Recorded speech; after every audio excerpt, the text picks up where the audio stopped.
That fresh morning. That fresh morning. Vous êtes sur les 104.5 Urban FM, la station urbaine, et vous écoutez le La Fraîche Morning. On est avec Jean-Paul. Jean-Paul, bonjour. Bonjour La Fraîche. Comment tu vas ce matin? Ça va super bien. On parle de quoi sur l'actualité internationale? Du Burundi, on va parler du Burundi. Ce pays de l'Afrique centrale a décidé il y a 3 jours d'expulser l'ensemble du personnel de l'OMS de son territoire pour des raisons d'ingérence. Alors de quel personnel il s'agit? Ici, il s'agit du docteur Walter Kazadi Mulombo, qui est le représentant de l'OMS au Burundi, de 2 employés de l'organisation onusienne, à savoir le docteur Jean-Pierre Mulunda Kata, qui est coordinateur de la riposte contre le nouveau coronavirus, et le docteur Rwana Mirindi Bizimwa, chargé du programme contre les maladies transmissibles. Alors, cet arrêté aussi à ces 3 fonctionnaires de l'OMS s'ajoute un consultant, le professeur Daniel Tarzi, qui est un expert en biologie moléculaire. Alors, il est reproché à ces personnalités-là, selon les mots employés par le ministère burundais des Affaires étrangères, d'ingérence inadmissible dans la lutte contre le coronavirus. Alors, il faut bien savoir, il faut bien comprendre qu'en ce qui concerne le Burundi, le gouvernement burundais a décidé de ne pas appliquer l'ensemble des mesures barrières que la plupart des pays africains ont adoptées, la plupart des pays du monde, à savoir le confinement, la mise en place de mesures de distanciation sociale, etc. Tout ça, le gouvernement burundais ne les applique pas. Pourquoi? Parce le gouvernement estime plutôt qu'il a placé le pays sous la protection de Dieu. Et donc, le pays étant placé sous la protection divine, eh bien, ils n'ont pas besoin d'organiser, de mettre en place toutes les mesures sociales que je viens de décliner un peu plus haut. Alors, donc, le gouvernement n'a pas annulé le double scrutin qui aura lieu le 20 mai prochain. Il faut savoir que le Burundi est en pleine campagne pour les législatives et la présidentielle, un double scrutin qui aura lieu le 20 mai. Et donc, conformément à toute élection présidentielle, on est en période de campagne électorale. Il y a des meetings qui drainent énormément de monde. L'ensemble des structures sociales, que ce soit les restaurants, les marchés, les administrations, le pays fonctionne de façon tout à fait normale. Ils n'ont absolument rien changé à leur mode de fonctionnement. Et c'est justement cette attitude-là qui a été décriée par les médecins burundais et décriée par les fonctionnaires de l'OMS. Alors, les médecins et les fonctionnaires de l'OMS, auxquels se sont ajoutés certains membres de l'opposition, estiment que par cette attitude-là, le gouvernement burundais expose gravement les populations à des risques de contamination, et ils disent même que les chiffres qui sont justement présentés par le Burundi sont faux. Alors, il faut savoir que pour le moment, le Burundi a officiellement recensé 15 cas. 15 cas, dont 7 guéris.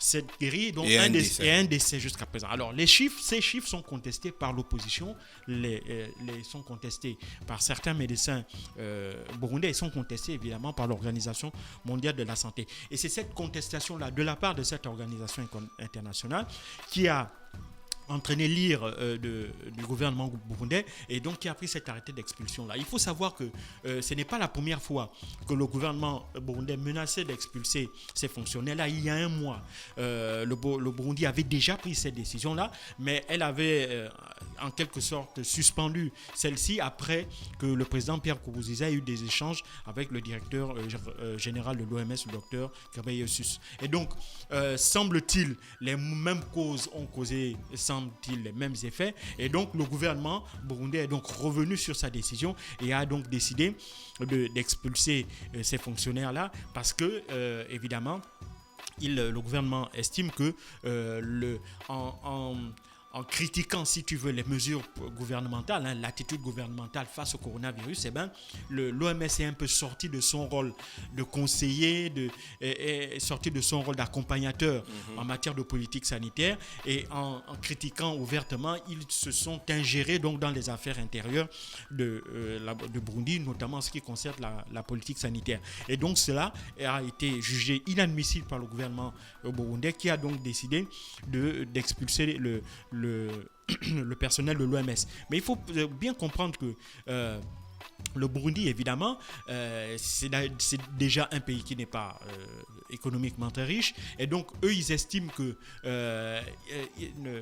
sous couvert de la protection divine dans laquelle le gouvernement dit avoir placé le peuple burundais, il y a derrière, en fait, le manque de moyens pour pouvoir évidemment mettre en œuvre les mesures de distanciation, les mesures barrières qui sont appliquées par les autres pays, parce qu'il faudrait, si on dit on fait le confinement, il faut accompagner les entreprises qui sont les victimes de ce confinement, il faut accompagner les ménages les plus pauvres pour pouvoir essayer d'amortir les effets négatifs du Covid, d'un confinement.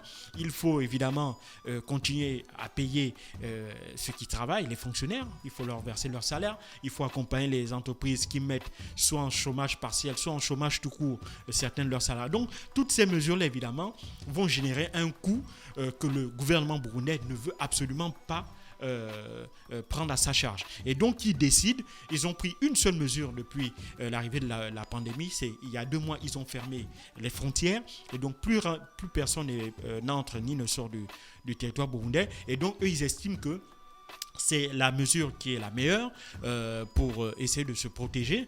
Et donc, à ce titre-là, ils n'ont plus besoin d'ajouter d'autres mesures en plus de cette fermeture des frontières-là. Donc, pour eux, le fait que l'on critique, et en l'occurrence l'OMS critique cette attitude-là de la part du gouvernement burundais est jugée totalement inacceptable.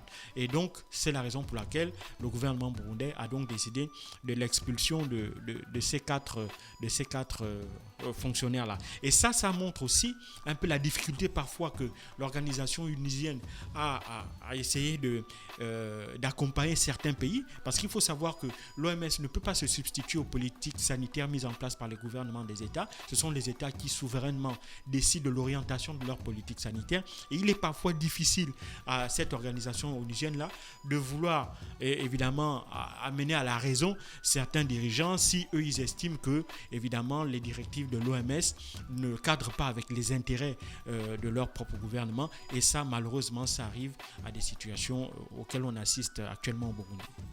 Justement, les organisations onusiennes doivent comprendre qu'elles ont un rôle d'accompagnement. Alors, toi-même tu l'as dit, les gouvernements sont souverains, les États sont souverains. Donc, si un président prend par exemple une décision, en interne, tu peux venir critiquer la décision et dire au gouvernement que ce n'est pas adapté et plein de choses. Une fois que tu le dis ouvertement et que la population l'intègre, tu sais, c'est partout en fait, dans tous les pays, la population est toujours en conflit avec son gouvernement et est toujours en adéquation avec les organisations internationales. Donc si tu le dis ouvertement, par exemple à la radio, à la télé ou ce genre de choses, tu peux créer un mouvement de la population en fait contre le gouvernement. Donc peut-être que l'attitude du président peut être critiquée. Peut-être que l'attitude du président du Burundi peut être critiquée, tu vois. Je ne penche pas de son côté. J'analyse juste la situation de manière totalement transparente. Mais je me dis qu'à un moment donné, il s'est assis et il s'est demandé quelles étaient les vraies motivations ou les vraies intentions. Tu sais que le corona crée énormément de tensions dans les pays, que ce soit au Liban, que ce soit dans n'importe quel pays dans le monde, y compris aux États-Unis, ça crée beaucoup de tensions. Donc on va passer d'une crise sanitaire à une crise où les gens vont se retrouver dans la rue, ils vont se battre entre eux et ce genre de choses. Et donc, lorsque tu as ce genre d'intervention, en fait, le président a dû se poser et se demander que, attendez, c'est quoi leur objectif? Tu vois, ils auraient pu le faire de manière totalement one-one, que les trucs à agir ça différemment. Maintenant, il faut bien comprendre. Quand on regarde par exemple le fonctionnement des institutions onusiennes, ces agences onusiennes critiquent peu les pays qui sont puissants. D'accord. À la rigueur, ils donnent des avis pour ce qui concerne les grandes puissances, les États-Unis. En l'occurrence, vous voyez, quand Donald Trump a décidé de retirer sa subvention de 450 millions de dollars à l'ONU, à l'OMS, l'OMS n'a fait que regretter la décision américaine et n'est pas allé au-delà d'une toute autre forme de critique.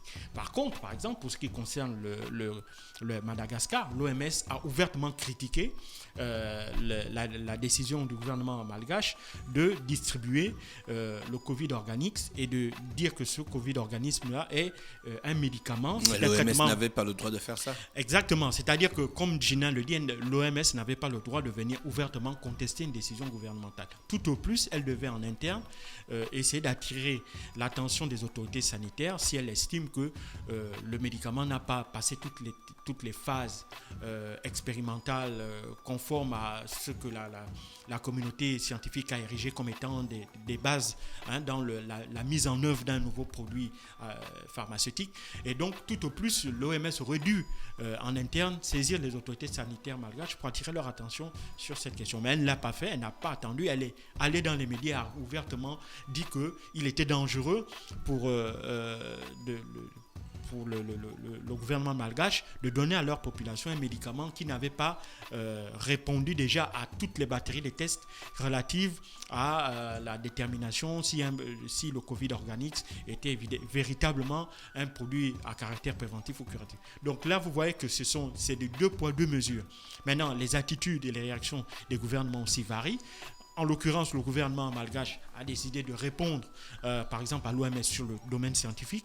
Le gouvernement malgache a fait savoir que jusqu'à présent, il n'y a aucun décès du Covid-19 sur son territoire et ils imputent en grande partie la réussite, enfin ces résultats-là, à l'utilisation de leurs médicaments. Donc, ils partent sur une base empirique en disant qu'on a un médicament, on l'a testé, il est efficace et donc là, on en a pour preuve qu'il n'y a pour le moment aucun décédé du Covid-19. Et tous ceux qui sont testés positifs et qui consomment le Covid organique sont en voie de guérison aujourd'hui. Ça, c'est une attitude. Donc, répondre sur le terrain scientifique, répondre sur le terrain des résultats. Maintenant, il y a une autre attitude, c'est celle du Burundi qui a tout simplement décidé d'expulser. D'abord, ils avaient déjà expulsé l'OMS du programme national de riposte contre le coronavirus. Et ensuite, ils sont allés certainement plus loin aujourd'hui en décidant de purement et simplement d'expulser du territoire ces fonctionnaires onusiens-là.